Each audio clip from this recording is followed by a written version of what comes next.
Hello guys, कैसे हैं आप सभी। सो गाइस, आज हम आपको क्लास 10 का चैप्टर 13 का सरफेस एरियाज एंड वॉल्यूम का थर्ड क्वेश्चन बताने वाले हैं, जो कि आपका आईएमपी क्वेश्चन में आता है। ठीक है, और ये भी बता देते हैं, यह क्वेश्चन 2021 में भी पूछ चुका है, मतलब पूछा जा गया है, यानी कि आपके एग्जाम में भी आ चुका है, तो ये इंपॉर्टेंट भी है। ठीक है, एक्सरसाइज 13.3 का क्वेश्चन नंबर सेकेंड है, आपकी बुकों में आपको ये मिल जाएगा। चलिए, क्या दिया है, मेटेलिक स्पेयर, सॉरी, ये मैंने स्पेयर की स्पेलिंग गलती से गलत लिख दी है, कोई दिक्कत नहीं है, SPHERE। ठीक है, metallic sphere of radius. Radius का ये इसलिए लिखा है क्योंकि ये 6 centimetre, 8 centimetre, 10 centimetre respectively are melt to form a single solid sphere. बच्चों, यहाँ बोला जा रहा है कि क्रमशः 6 सेंटीमीटर, 8 सेंटीमीटर और 10 सेंटीमीटर की जो त्रिज्या वाले धातु के 3 ठोस गोले बनाए गए थे। मतलब एक होगा 6 सेंटीमीटर, एक हो गया अपना 8 सेंटीमीटर और एक हो गया अपना 10 सेंटीमीटर। तो ये बोला जा रहा है कि 6 सेंटीमीटर, 8 सेंटीमीटर, 10 सेंटीमीटर के 3 ठोस गोले ऐसे थे जिन लोगों को इन्हें पिघलाकर एक बड़ा ठोस गोला बना दिया। मतलब इन विचारों को सूली पर चढ़ा दिया और एक बड़ा ठोस गोला बना दिया। क्या बना दिया बेटा? बड़ा ठोस गोला। तो यहाँ बोला जा रहा है कि जो बड़ा ठोस गोला बनाया गया है, तो उस गोले की त्रिज्या ज्ञात कीजिए।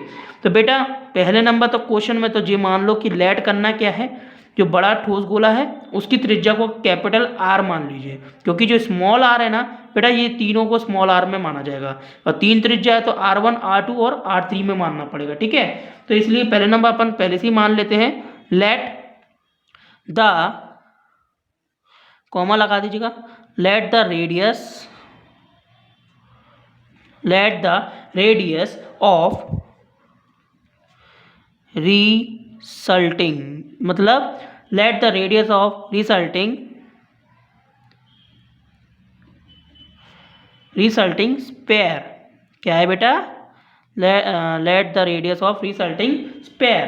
ठीक है, तो इसको आप मान लीजिए कैपिटल आर सेंटीमीटर। क्यों माना है अपन बाद में बताएंगे, वो अपन को चलना अकॉर्डिंग टू क्वेश्चन। ठीक है, यानी कि then as per question given. चलिए, जो अपन ने लेट अपन ने मान लिया है। ठीक है, देन इसके बाद अब देखिए, आपको ये बात तो समझ में आ गई, तीन छोटे छोटे गोलों को, इनने क्या, जो ठोस गोले थे 3 छोटे छोटे, उनको पिघलाकर एक बड़ा ठोस गोला बना दिया है, और उस बड़े ठोस गोले की यहाँ त्रिज्या ज्ञात करने की बात करी जा रही है, मतलब रेडियस। तो उस रेडियस को हमने कैपिटल आर मान लिया है। अब जो छोटे छोटे जो गोले हैं उनको आप क्या मान सकते हैं बेटा, जिसमें R1 इजिकल्स टू में 6 सेंटीमीटर मान लीजिए, R2 इजिकल्स टू में 8 सेंटीमीटर मान लीजिए, और R3 इजिकल्स टू में बेटा 10 सेंटीमीटर मान लीजिए। तो अकॉर्डिंग टू क्वेश्चन अगर हम देखें तो इन गोलों को पिघलाकर बड़े गोले में बदला जा रहा है। तो यानी कि इसको अपन इस तरीके से लिखेंगे, कैसे? द वॉल्यूम ऑफ रिसल्टिंग,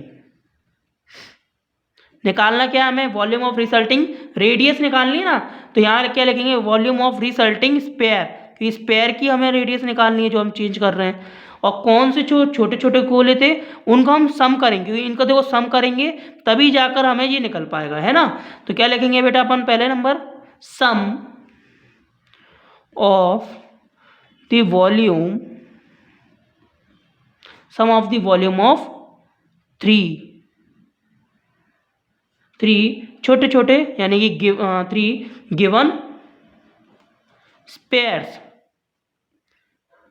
क्या है बेटा? स्पेयर्स, यानी कि यहाँ पर 3 छोटे छोटे जो गोले हैं वो कौन से हैं बेटा? जे। ठीक है, अब मैंने क्या बोला, वॉल्यूम ऑफ 3 गिवन स्पेयर्स, यानी कि यहाँ मेरा वॉल्यूम ऑफ स्पेयर का एक फॉर्मूला नहीं लगेगा, एक तो यहाँ लगेगा रिसल्टिंग वाला, लेकिन ये छोटे छोटे गोले हैं ना, वो है कितने? 3।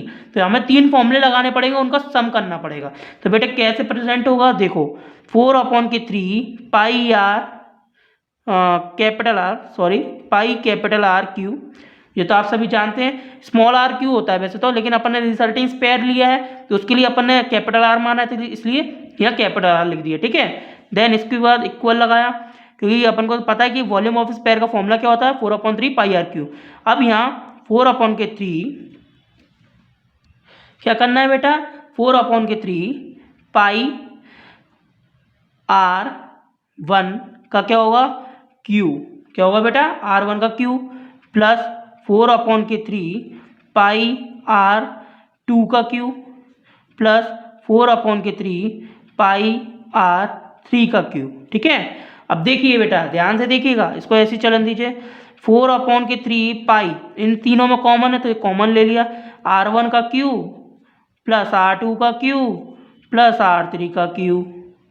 ठीक है, तो ये क्या ऑलरेडी हम डायरेक्ट लिख सकते थे, लेकिन आपको कंफ्यूजन हो जाती क्योंकि आप जानते हैं बेटा मैंने 4/3 पाई आर क्यूब बताया है ना, तो इसलिए आप कंफ्यूज हो जाते हैं कि सर ये कहाँ से आ गया, तो इसलिए मेरे को ऐसे सेपरेट लिखना पड़ा क्योंकि अपन ने लिखा क्या, sum of the volume of 3 given spheres, यानी ये गिवन स्पेयर्स दिए गए ना क्वेश्चन में, आप लोग लिख लीजिएगा गिवन वाली लाइन जिसमें ये दिए गए हैं। ठीक है, अब देखिए यहाँ पे 4/3 पाई कैपिटल आर क्यू दिया है, इजिकल्स टू में बेटा क्या चल रहा है, यहाँ पे 4/3 पाई ब्रैकेट में R1 क्या है बेटा 6 सेंटीमीटर का, यानी इसका क्यू, इसको ऐसे इस बड़े कोष्टक में ले लेते हैं, प्लस ये 8 सेंटीमीटर का क्यू हो जाएगा, प्लस ये अपना 10 सेंटीमीटर का क्यू हो जाएगा। क्लियर है, ब्रैकेट बंद। अब आपको ध्यान क्या रखना है बेटा, अब आपको ध्यान ये रखना है कि यहाँ देखिए इसको तो रख लिया, अब देखिए यहाँ कुछ कट रहा हो तो काट दीजिए, तो पाई से पाई कैंसिल, 4/3 कैंसिल, बचा क्या capital R cube equals to में यहाँ क्या बचा बेटा 6 का क्यू।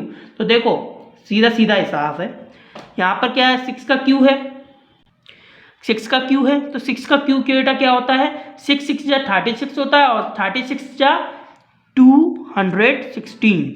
ठीक है, प्लस 8 का क्यू क्या होता है बेटा 8 8 जा 64, और 64 8 जा होता है 512, यानी 512। ठीक है, प्लस 10 का क्यू क्या होता है बेटा 10, यहाँ पर देखो 10 सिंगल होता है तो 1 के आगे 1 जीरो होता है, जब इसके 3 इसका क्यू होता है तो इसके आगे 3 जीरो कर दो।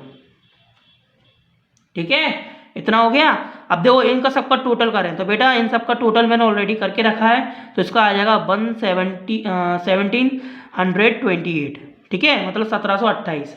अब देखिए बेटा इसको सॉल्व करने के दो माध्यम है, कैसे, या तो आप इसको यहाँ से पावर में जो क्यू दिख रहा है इसको हटा के यहाँ अगर आप ट्रांसफर करेंगे इक्वल के बाद तो यहाँ अंडर लग जाएगा, है ना, या तो वो कर लो, अदरवाइज यहाँ पर अपन क्या कर सकते हैं इसका क्यू कर लेते हैं, तो ये अंडर ही लगा देते हैं जो ज़्यादा बेस्ट रहेगा बेटा। तो लो अंडर लगा दिया और यहाँ क्या आएगा 3 आएगा। ठीक है, अब 1728 है, इसका आप क्या कर लें एलसीएम कर लेते हैं, तो 1728 साइड में लिख लेते हैं बेटा, 2 से करते हैं, चलिए देखें क्या होता है क्या नहीं।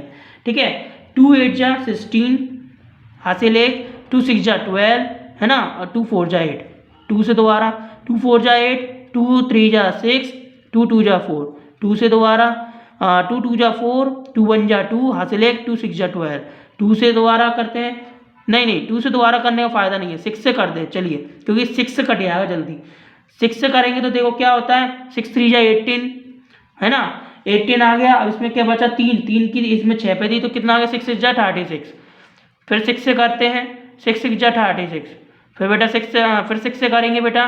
ठीक है, तो क्या हो गया 1 आ गया। तो देखो 2 2 3 बार है, 6 6 3 बार है। ठीक है, तो यहाँ पे क्या लिख सकते हैं अपन R इजकल्स टू में 2 × 2 × 2 × 6 × 6 × 6। बेटा यहाँ पावर में क्या है, यहाँ पर 3 है ना, अंडर का यहाँ साइन पे दिख रहा है, जब कुछ नहीं होता तो 2 माना जाता है, लेकिन यहाँ पे 3 है, इसका मतलब ये होता है कि अंडर के अंदर जितनी भी जो भी डिजिट होगी वो अगर सेम 3 होती हैं तो उसमें से अगर अंडर से वो बाहर निकलती हैं तो वो 1 हो जाएंगी। तो यहाँ देख पा रहे हैं हम, यहाँ पे 2 का पेयर दिख रहा है 2 का पेयर दिख रहा है 3 है, और 6 का पेयर भी 3 है, तो अगर इसको निकालेंगे बाहर तो बेटा कितना बन जाएगा 2 × 6, और 6 2 जा 12 कितना होता है बेटा 6 2 जा 12 होता है अपना, 6 2 जा क्या होता है 12। और बेटा ये भी बता दो कि क्या है मीटर है या सेंटीमीटर, सवाल सेंटीमीटर में पूछा गया है तो ये सेंटीमीटर है। तो बेटा ये आपका आंसर आ चुका है, यानी कि वॉल्यूम ऑफ रिसल्टिंग स्पेयर का जो रेडियस पूछा गया था तो हमने ये रेडियस निकाल लिया है। भाई वीडियो कैसी लगी हो कमेंट्स में जरूर बताइएगा, और इस तरह की अमेजिंग वीडियो डेली पाने के लिए हमारे इस चैनल को लाइक शेयर सब्सक्राइब जरूर कीजिएगा। सो गाइज मिलते हैं नेक्स्ट वीडियो में, तब तक के लिए गुड लक।